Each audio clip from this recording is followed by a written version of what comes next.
attention deficit, hyperactivity disorder, or ADHD is mostly of genetic origin. Symptoms are categorized as inattentive or hyperactive, but people can experience both in all sorts of forms, which means there is a spectrum of presentations.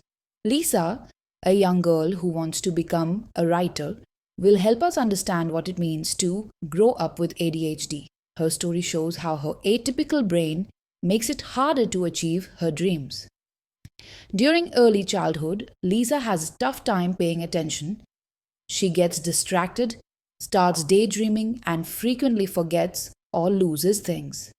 Because her senses pick up too much information for her brain to process, she gets overwhelmed, and as a result, she often cries or becomes frustrated. Her parents, who don't know better, scold her instead of helping her deal with the pain. In primary school, Lisa can't sit still and often disrupts the class. She is smart, but besides English and the arts, has bad grades. It is not long before Lisa is branded as lazy, as someone who doesn't use her potential. It's also hard for Lisa to make friends. She feels different and is bullied. The few friends she has tell her that she is too emotional, but admire her enthusiasm. In middle school, Lisa starts doodling to help her stay focused, but her teacher doesn't like that and scolds her because he thinks she is distracted. And so, she masks her inattention and puts all her energy into nodding and making eye contact. But by doing so, she loses her concentration entirely and ends up not listening at all. This is where she turns inwards and develops a passion for creative writing. During high school, her mind starts racing with 1,000 thoughts in her head. She now wears headphones to isolate the noise and calm herself down. But when she has her period, even that doesn't help anymore, and she goes through intense mood swings. She begins binge eating and starts smoking. At age 19, Lisa gets into a top literature program, but the responsibilities of everyday life are overwhelming. She feels burned out, stops showering, cleaning up, and going to class. One evening, she tells her best friend that she can't handle it anymore. All her life, she has been too different to ever fit in. All her life, she felt like a burden to others.